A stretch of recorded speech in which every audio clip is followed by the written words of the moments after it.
भटिंडा, चंडीगढ़, नाल, फलौदी, उत्तरलाई और भुज पर ड्रोन और मिसाइलों से हमला करने का प्रयास किया।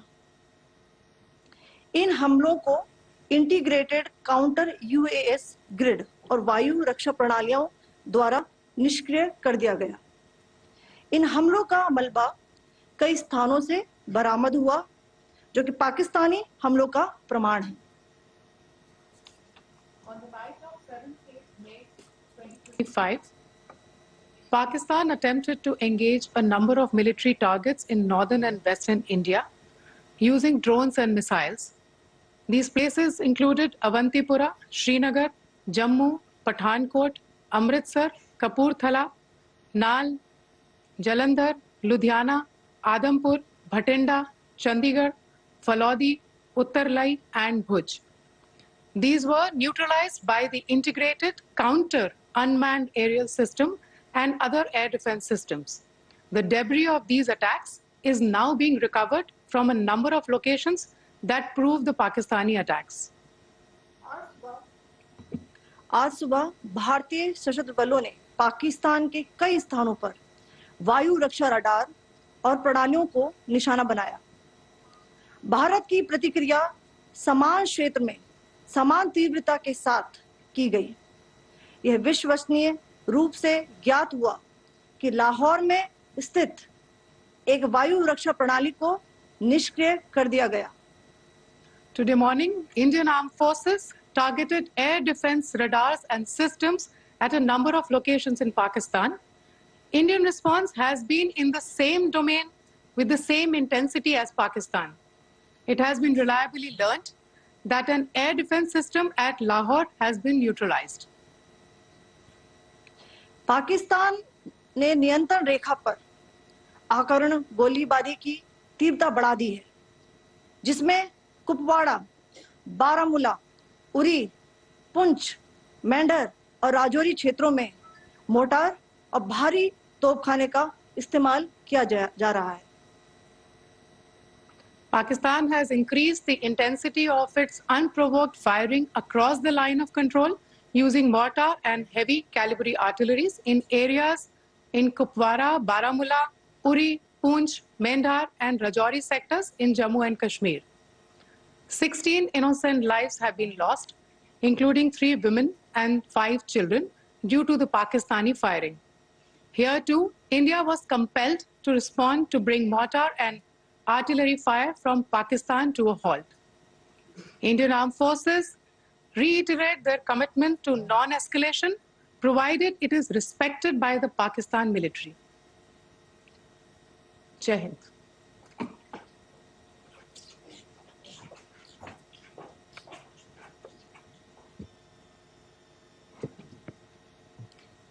Thank you. Friends, this is, as I said, further to the briefing that was provided yesterday and some of the updates that have been just provided by Colonel Qureshi and Wing Commander Singh.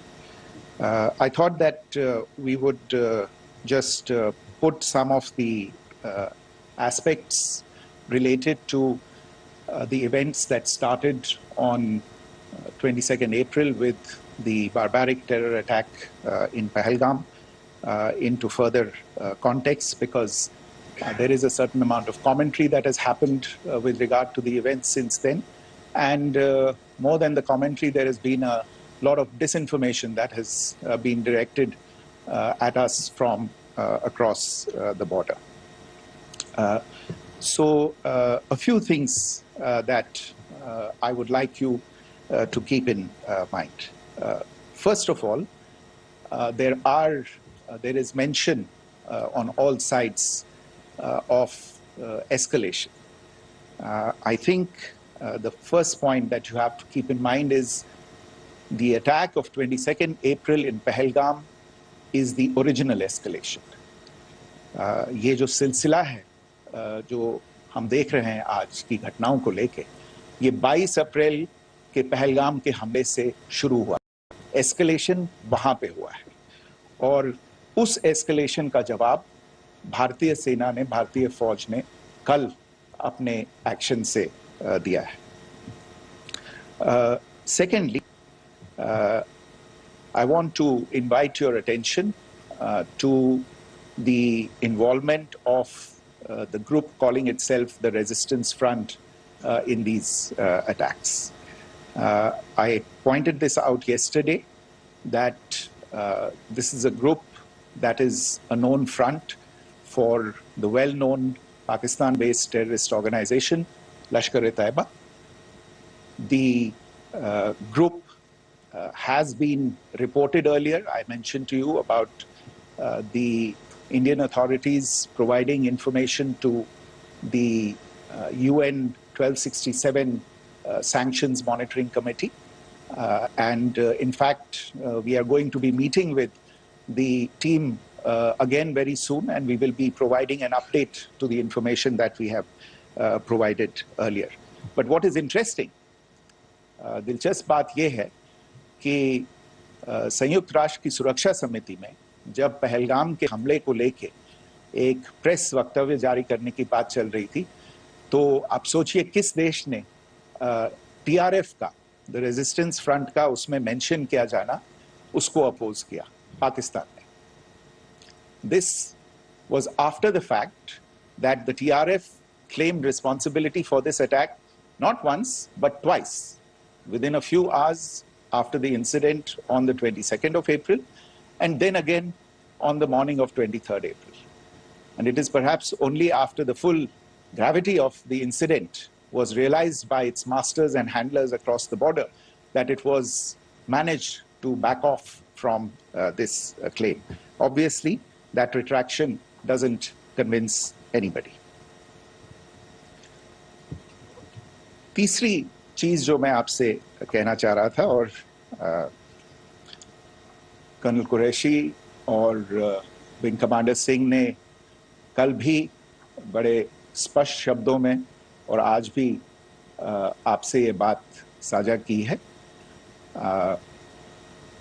जो भारतीय response है वो non escalatory है, precise है, सटीक है, measured है और कंसिडर्ड है. Our intention has not been to escalate matters. We are only responding to the original escalation, as I said, and our response has been targeted, precise, controlled and measured.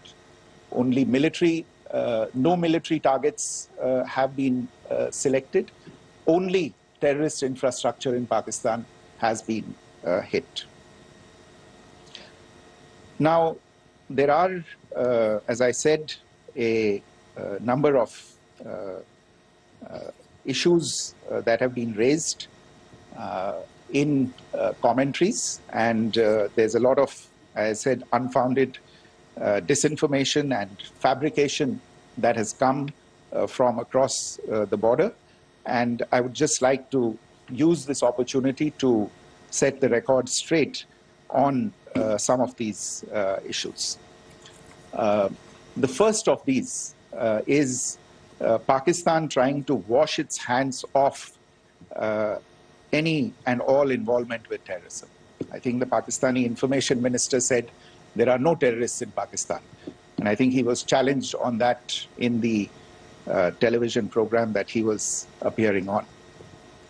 But even if I partially repeat myself from yesterday, I think Pakistan's reputation as the epicenter of global terrorism is rooted in a number of instances where concrete evidence is available, not just to India, but to governments and authorities and agencies around the world.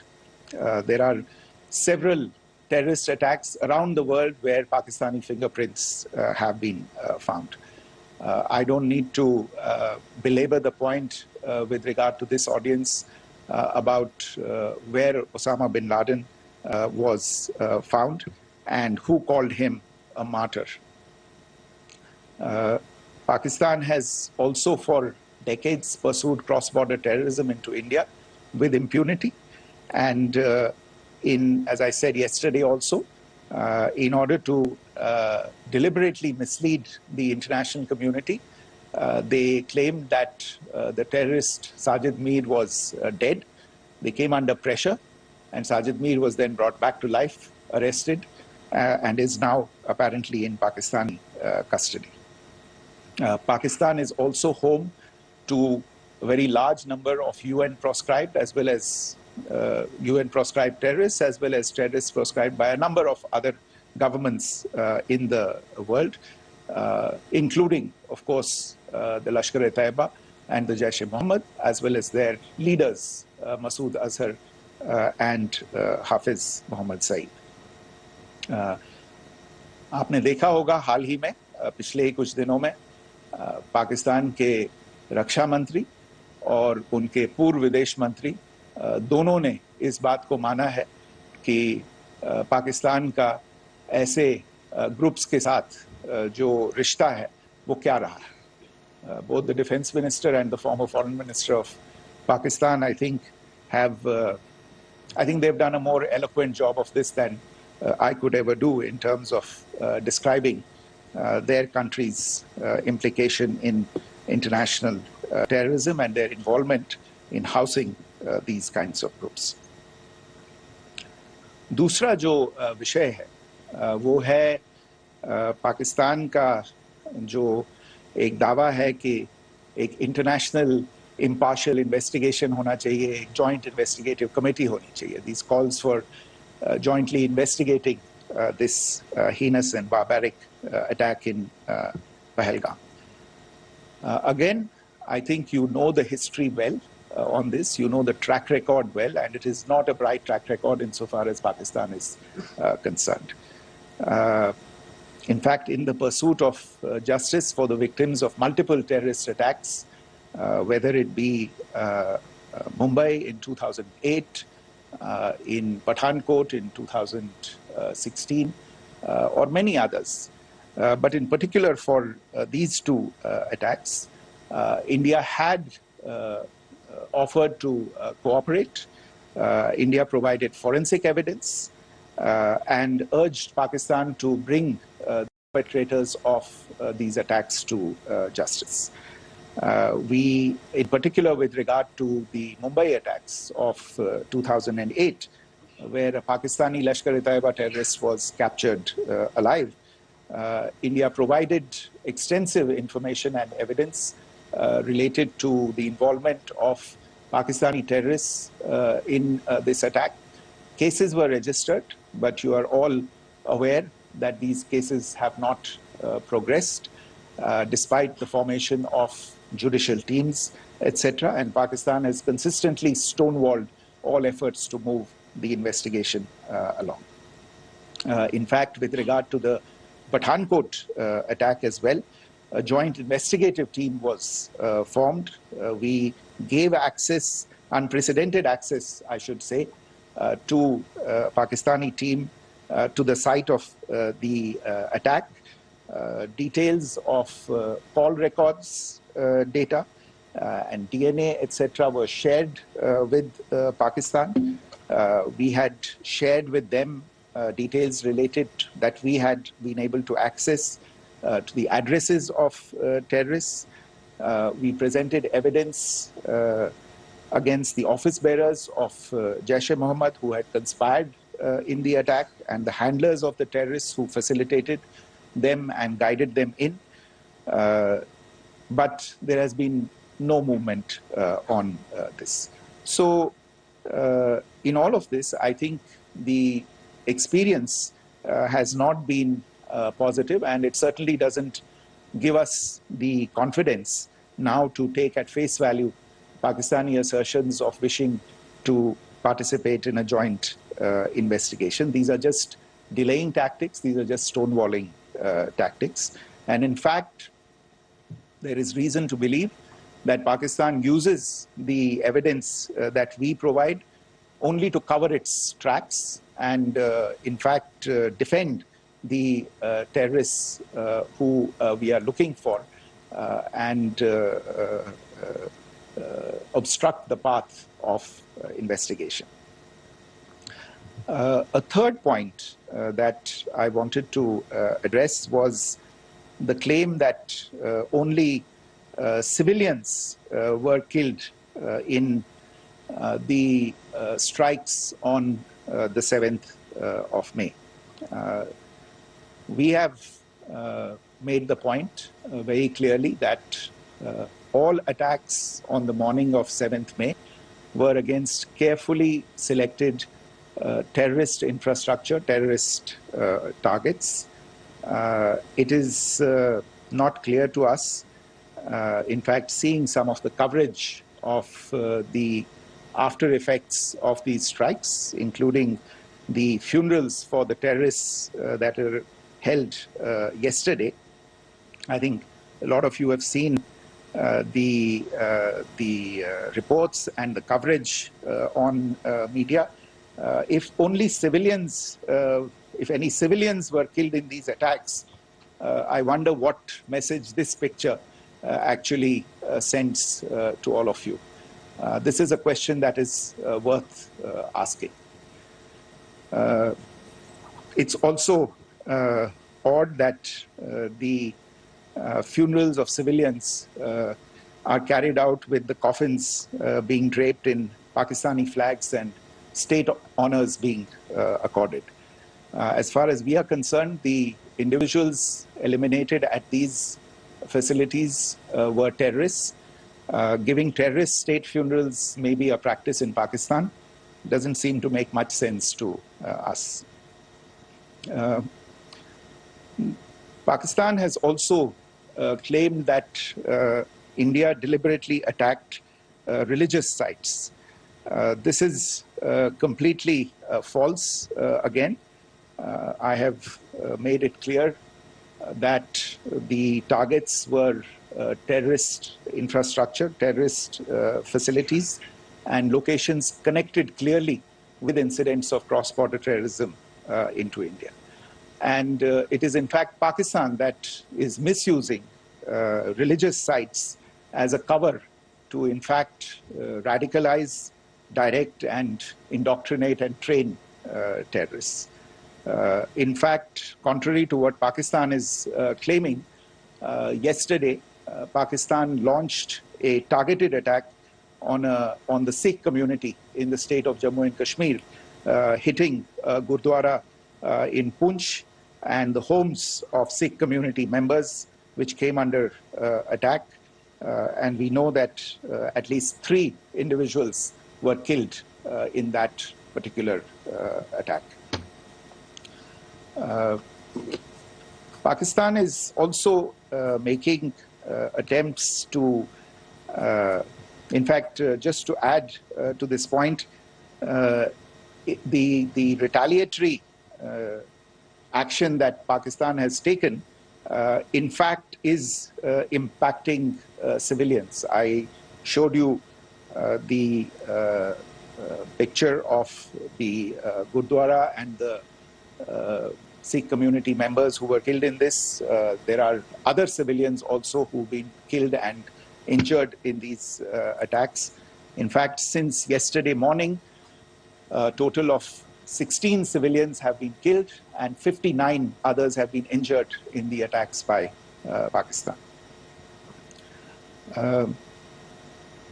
Not only this, Pakistan is also making attempts as part of its disinformation campaign to paint our action with regard to cross-border terrorism through the communal angle. If that is the issue, then I think I can do no better than to cite or point you in the direction of the Pakistan Army Chief's speech of 16 April 2025. I think that is the last word in communal rhetoric.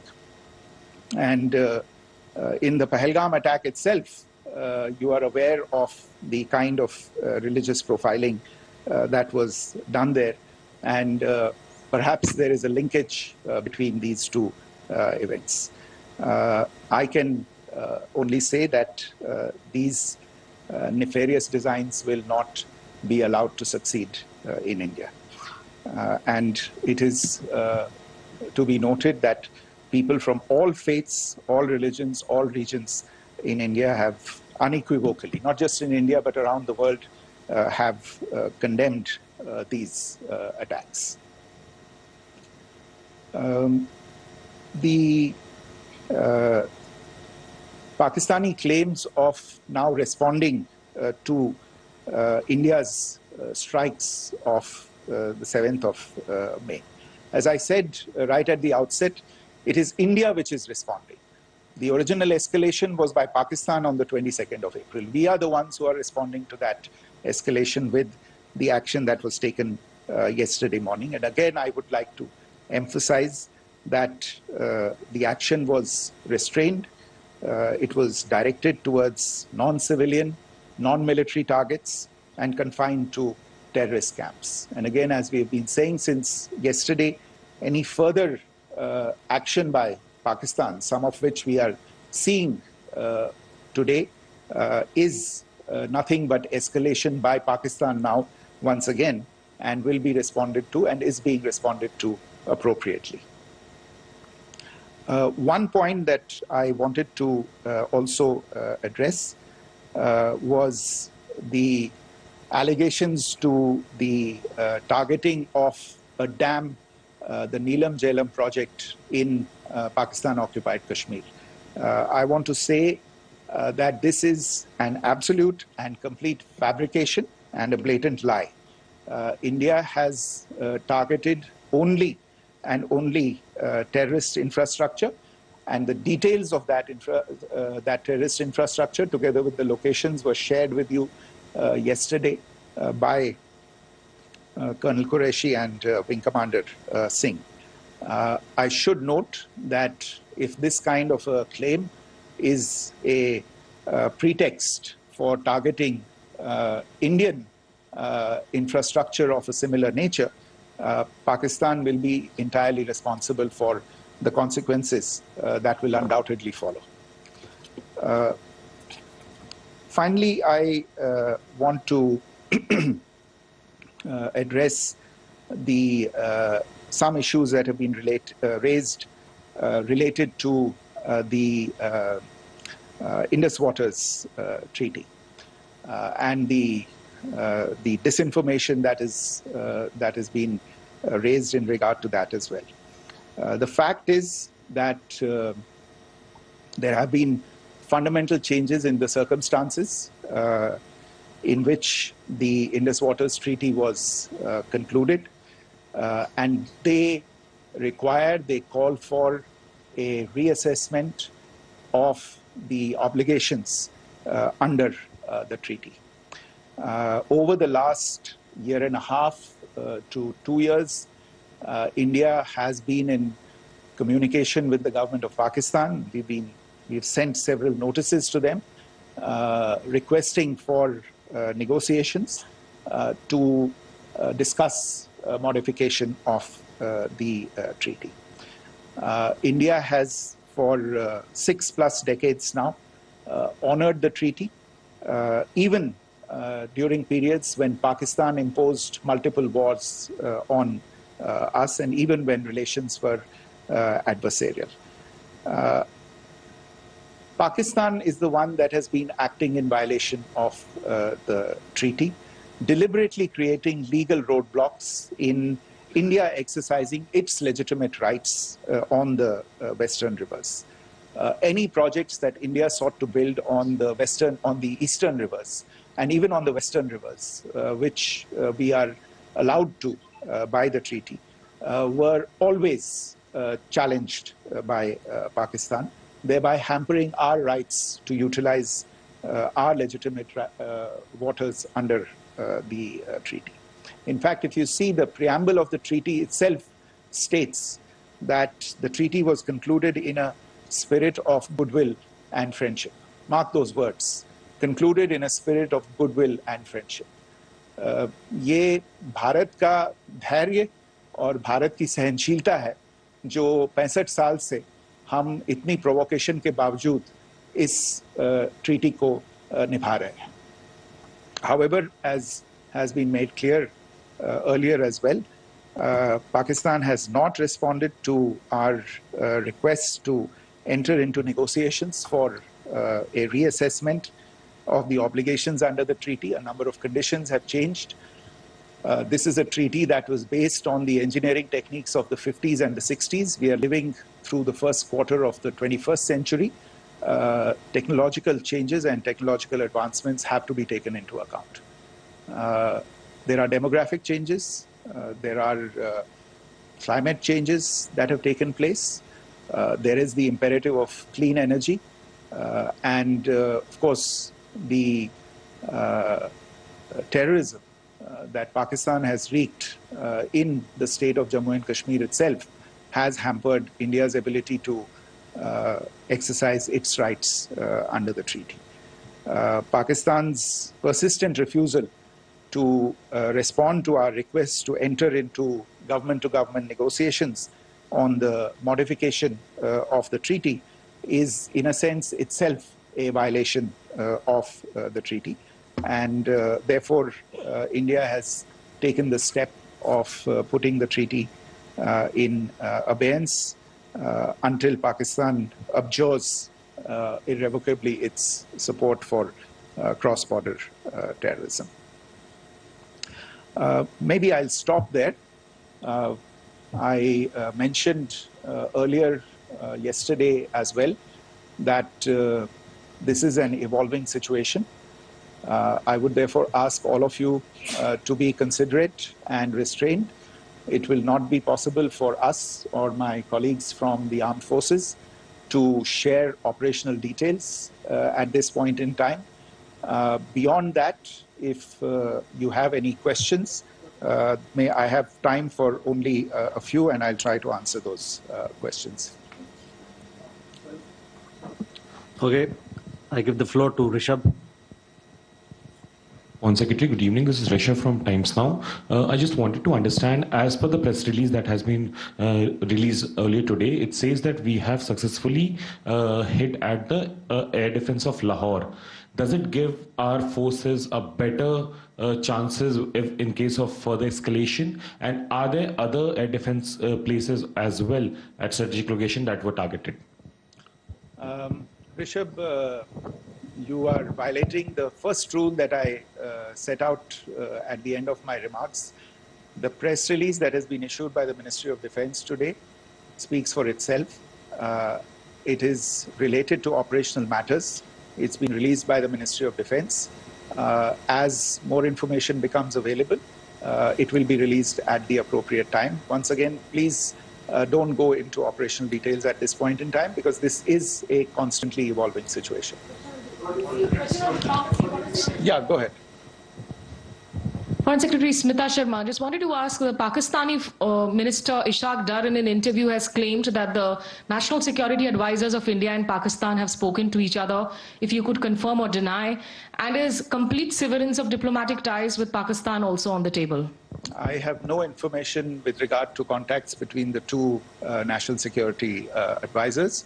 Insofar as diplomatic relations are concerned, you've seen the steps that were announced in response to the following the meeting of the Cabinet Committee on Security on the 23rd of April. There are no further steps that are under consideration at this moment in time. Here, go ahead. Foreign secretary, मेरा नाम मनीष है, मैं TV9 Bharatvarsh से हूं, और आपने खुद ही बताया कि कितना मिस इन्फॉर्मेशन क्रॉस बॉर्डर से आ रहा है, बल्कि ऐसा लग रहा है जैसे पाकिस्तान के प्राइम मिनिस्टर और डिफेंस मिनिस्टर तक भी प्रोपेगेंडा करने में मिस इन्फॉर्मेशन में आ गए हैं। वो कई बार तो ये तक दावा करते हैं कि हम 3 राफेल हमने गिरा दिया, इतने हमने मिग गिरा दिए, और जब उनसे पूछा जाता है तो वो कहते हैं कि सोशल मीडिया में हमने ये सब चीज़ें देखी थी। तो अगर आधिकारिक तौर पर अगर आप कुछ कह सकें इस पर, ताकि उन्हें भी समझ में आए कि इस तरह के प्रोपेगेंडा नहीं चलने वाला है। देखिए, जब सही समय होगा तो आधिकारिक तौर पे इसके बारे में सूचना दी जाएगी, लेकिन जो आपका प्रश्न है कि प्रधानमंत्री और उप प्रधानमंत्री और विदेश मंत्री, उनके रक्षा मंत्री इस तरह की बातें कर रहे हैं, तो इसमें अचरज की कोई बात नहीं है। आखिरकार ये एक देश है जिसने अपना इसका जन्म लेते ही झूठ शुरू हो गया था। 1947 में जब पाकिस्तानी फौज ने जम्मू कश्मीर पे दावा बोला तो उन्होंने किसी ऐसे वैसे व्यक्ति से नहीं, संयुक्त राष्ट्र से झूठ बोला कि हमारा कोई लेना देना नहीं है इससे, ये लोग जो गए हैं वो तो कबायली हैं। वो तो जब हमारी फौज वहां पे पहुंची और यूएन के लोग, संयुक्त राष्ट्र के लोग खुद वहां पे पहुंचे, उन्होंने देखा कि वहां तो पाकिस्तानी फौज घुसपैठ करके आ गई है, उसके बाद पाकिस्तान को मुंह की देखनी पड़ी और उनको मानना पड़ा कि हाँ उनकी फौज वहां पे कुछ समय से पड़ी हुई है। तो ये जो यात्रा है एक तरह से 75 साल पहले शुरू हो चुकी है, तो I am not surprise that this kind of disinformation is being indulged in. Yeah. Siddhant. So Siddhant from Beyond. Sir, we have seen a lot of negative comments coming from the Pakistani military of escalation. If tomorrow there is an escalation, there are strikes, we know one attempt has been thwarted, what will be the Indian response to those attempts of creating more escalation? Because it is looking like it's going towards more escalation. And my second question is, are any other world powers, essentially the P5 countries, the West Asian countries, reaching out to de-escalate the current situation? Look, on escalation, we've already made our stance clear. I mean, there are two basic points. First of all, it is Pakistan that escalated on the 22nd of April. We are only responding to that escalation. And then what we have said yesterday and what my colleagues have said today, that now if there is an attempt at further escalation by Pakistan, it will be responded to in an appropriate domain. And therefore, the choice is entirely that of Pakistan to make. As to your second question, I don't think I can do better than to point you in the direction of the statements that are being made from practically every chancellery in the world and the sentiment that they are carrying. That sentiment essentially and for the major portion is support for the government of India in the context of the condemnation of the terrorist attack in Pahalgam on the 22nd of April. There is wide recognition of the government of India's right to respond to these attacks in self-defense, and of course a desire to ensure that there is not further escalation. I think these statements speak for themselves. Yeah. There. Sir, this is Mausami from India Today. Now, in the all-party meeting, we have learned that the defense minister has said that, you know, in the operations in Sindoor, almost 100 terrorists were killed. Would we have any details about what is the number like, and also about if there were any big faces, masterminds, terrorist masterminds who were in fact killed? There is also a report that Masood Azhar's family's 10 members have been killed, and Rauf Asghar, who was actually the mastermind of Pulwama, he's also been badly, severely injured. I don't have information at this point in time to share with you on these issues. But as I said, I think, you know, there is so much information out there on television, in the news media, in social media, that it sometimes looks like a long time has passed since this. Please understand that slightly over 36 hours only have passed since this operation was undertaken. Let us have some patience. Information will come out and will be shared in due time. Shruti. Thank you, Foreign Secretary.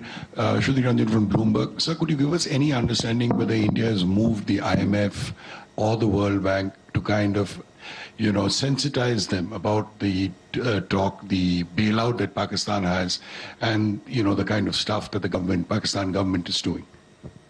Look, we have an executive director at the IMF. Tomorrow there is a meeting of the board of the IMF, and I'm sure that our executive director will put forward India's position. The decisions of the board are a different matter. You know the process through which they are made. But I think the case with regard to Pakistan should be self-evident to those people who generously open their pockets to bail out this country.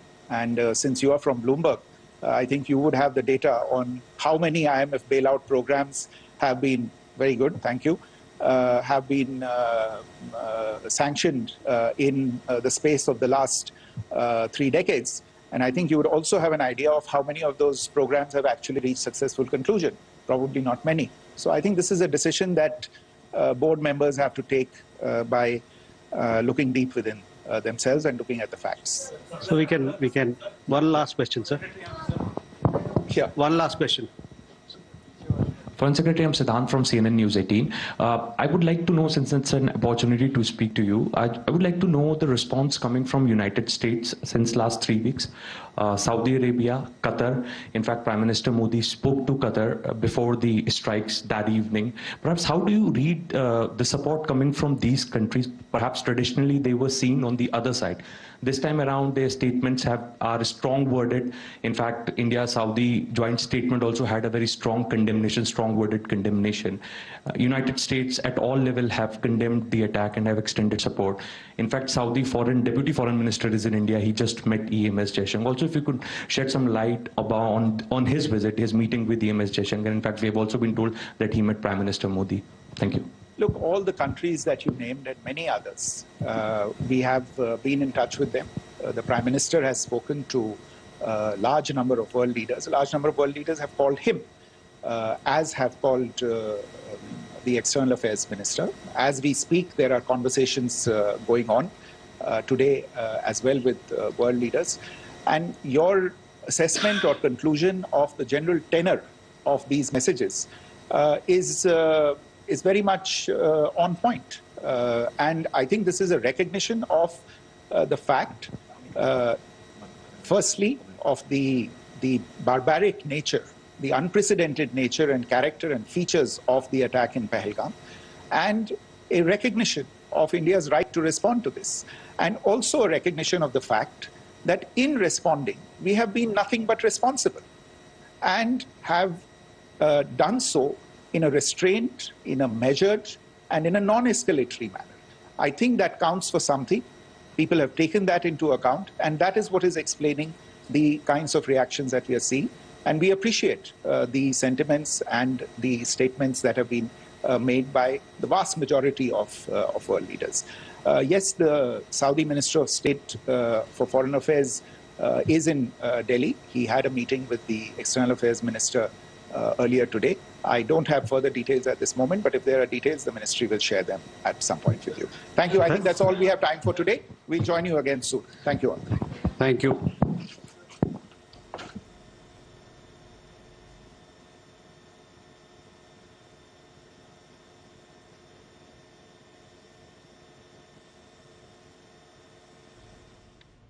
तो विदेश मंत्रालय की तरफ से ये अहम press वार्ता